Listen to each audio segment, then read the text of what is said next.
azalaki te naende kolamba forme. Et puis pour moi nango fotala na clip à Papa Wemba ya poule de la mort. C'est le moment liwana ngai, c'est le moment. C'est le moment liwana ngai, c'est le moment. C'est le moment liwana ngai, c'est le moment. Tole la poisson babate. Nan ensemble la Gabbana. Ça c'est du Dolce Gabbana Made in Italia. Oh ça va Dolce Gabbana Made in Italia. Il y a 3 pièces. Ana chilien nango anambati. Vous n'avez pas de la maison.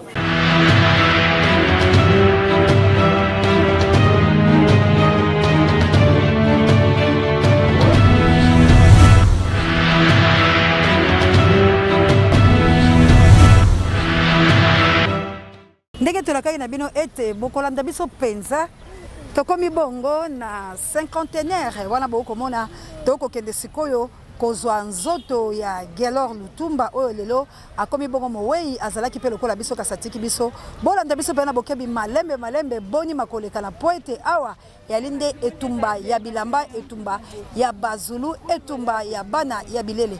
En tout cas tokende bolanda biso malembe. Merci encore une fois la bino Kabouya l'homme puissant.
venir pleurer avec nous.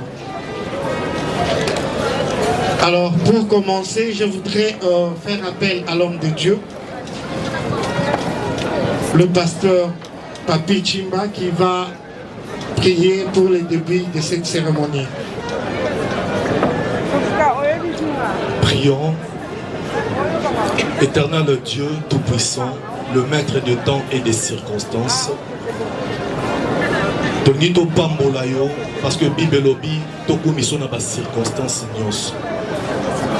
Et lokola Alpha P Omega, Tonito Tika Lisusu, cérémonie Oyo na Sena Loboko na yo, du début à la fin, Ozala Elongo na Biso. Tika ete Okamba Biso na ba étape nyonso, Tina clôture na yango. Présence na yo ezala kati na biso na kombo na Yesu Christo. Amen. Amen. Amen. Je voudrais encore une fois de plus inviter toujours le berger Papi qui va nous donner les biographies de notre frère qui nous a quittés, Gelor Lutumba. Il va nous parler brièvement de ce qu'a fait notre bien-aimé Gelor Lutumba. Un peu de mots, s'il vous plaît, pasteur. Bonjour à tous.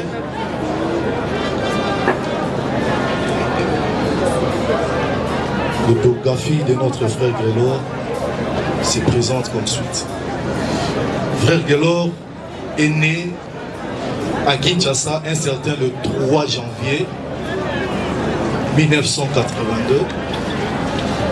Il est fils de Lutumba Simon Pierre, Congo central, et de maman Levande Kapinga Gilienne, province de Kwilu. Notre frère Gelor a fait ses études maternelles au complexe scolaire Lembo à Kassavubu et ses études primaires au complexe scolaire Mbongwana à Bandal. Après cela, il a suivi un cycle d'orientation à l'Institut Anouarité et il a passé ses études secondaires et humanitaires au complexe scolaire Gemba où il a décroché son diplôme d'État.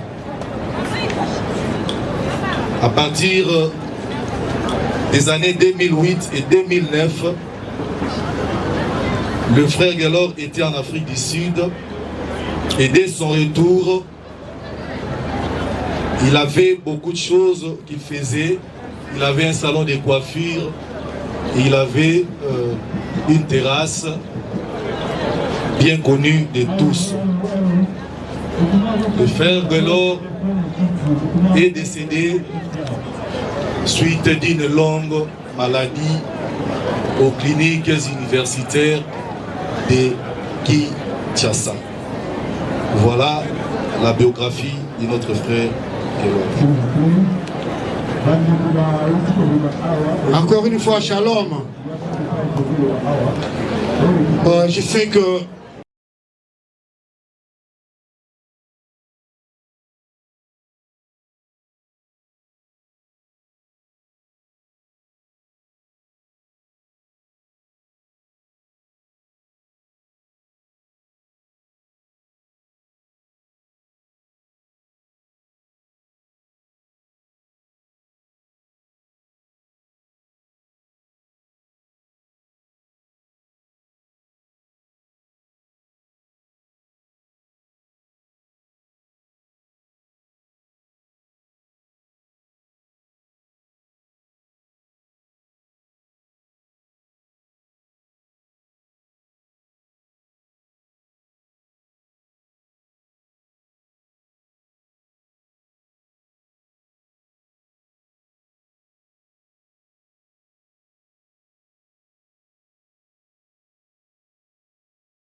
humain, à tout tamboli na mituka ya cher, à tout tongi ba immeuble 200, à tout sombi ba avion kama, à tout sali makambo nyonso, suka ezali.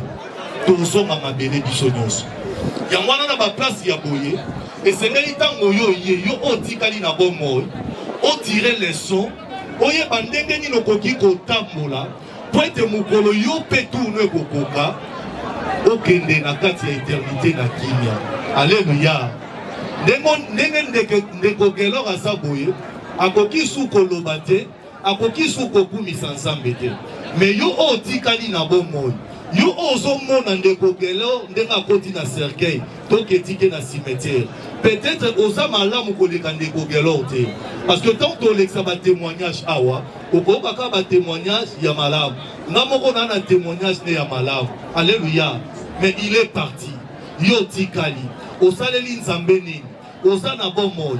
Osaleli nzambe nini pose la compter parmi bas survivants. Alléluia. Ya mwana nazo exhorter na tongo na lelo. Ozwa décision. Soko bande ko tambola mabe. Soko banda ki koina. Soko bande ko sala makambo ko ezali contraire à la parole de Dieu. Ozonga na raison. O bando sala ko ezali ekosepelisa nzambe. Parce que soko sala ko ekosepelisa nzambe te, mokolo liwe kozwa yo elakaka te bien-aimé. Ndenge ndeko Gelor azali ko elakaki te. Et il était na hôpital moko ya malamu, hôpital oyo ba pare ezali et misolo pesama qui peut être pas assuré survie na ye. Mais tellement que tanga makate akufaki. C'est de même mukolo yo petonga ekozwa biso ekolakate, alors nous devons être prudents et segeli tomi bongisa. Parce que mukolo oya biso ekoya et yebanite tomi bongisa. Et dans la scène question qui niveau écouti biso. Est-ce que tu peux kumisa nzambe? Même pas. Sundeko na bolingo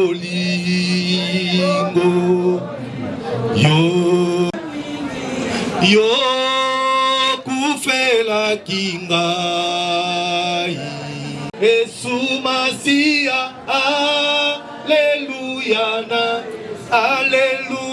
na Yesu ngai nalingi kolo ngai nalingi kolo na bato bakoboya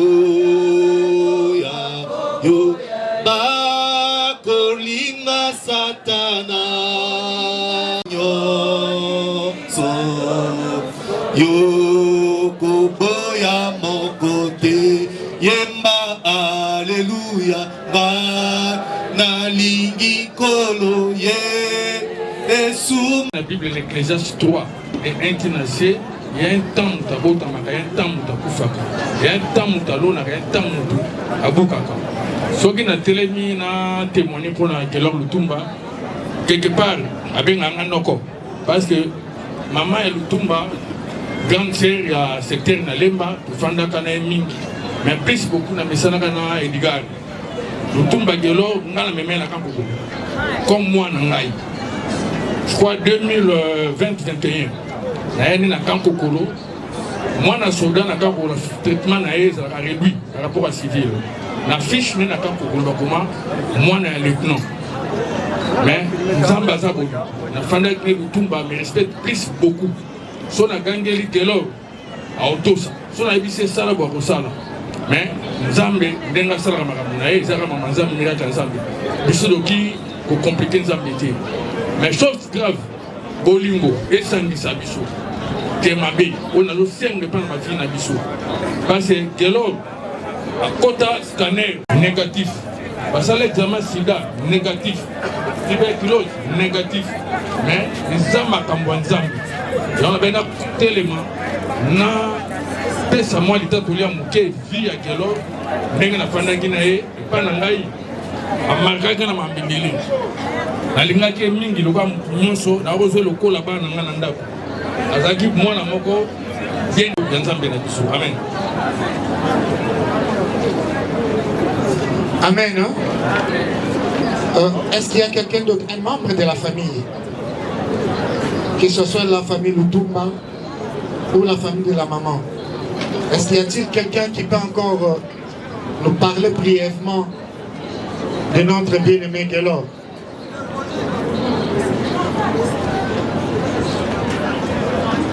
S'il n'y a plus personne, nous allons...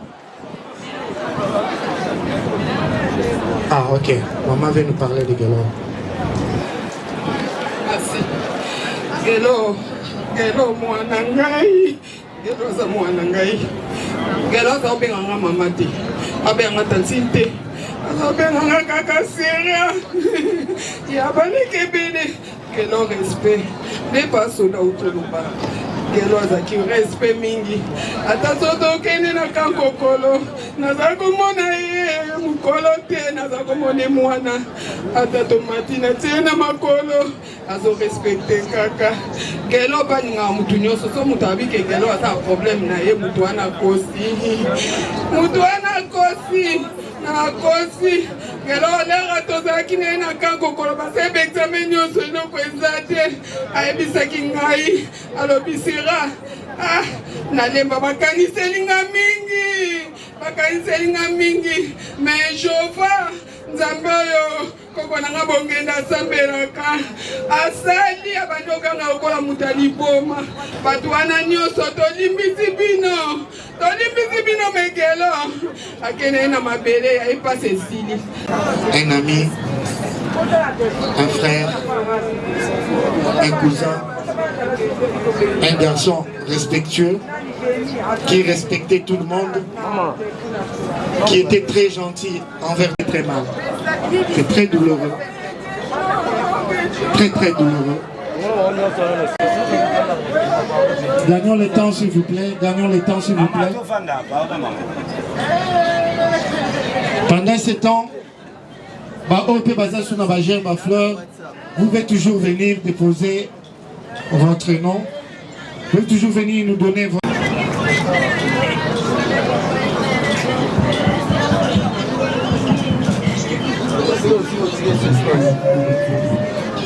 Famille Lutumba, nous allons demander au DJ de nous balancer un peu la musique.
la poisson babaté. Nan ensemble à Gabbana. Ça c'est du Dolce Gabbana Made in Italia. Oh ça va Dolce Gabbana Made in Italia. Il y a 3 pièces. Ana chilien nango anambati. Kuna pe bilamba ça. Oh esa pièce na gagné lango ba kombe belé nati ship. Et ça ship ya boité les hommes Marité François Girbeau. Tolata biloko solo. Marité François Girbeau on a un costume national. Hein? Costume national. Au moins mambo bilamba ça passi. Bakota yango na fenêtre était foya. Costume national. Costume national pour hommes. Et bien là voilà ta bilamba babasi. Caméraman soit. Costume national pour M. Tala sikoyo. Oh Macron et Kinshasa. Macron et Kinshasa. Bwebelo Macron et Roluka. Macron bwebelo et Roluka. Macron et Roluka sakina. Sakina bosanaki. Saki Air France. Tala de gars regarde bilamba. Maman forme ça passi. Marambo soza na ba Willy Moucheni te. Osana ba dani ndende te. De okokate. Ogelo ya le biabi balambela ngo. Asala ki te na ende rolamba forme. Et puis pour mon ngo, faut tala na clip à Papa Wemba. Ya poule de la mort. C'est le moment liwana ngai, c'est le moment. C'est le moment liwana ngai, c'est le moment. C'est le moment liwana ngai, c'est le moment.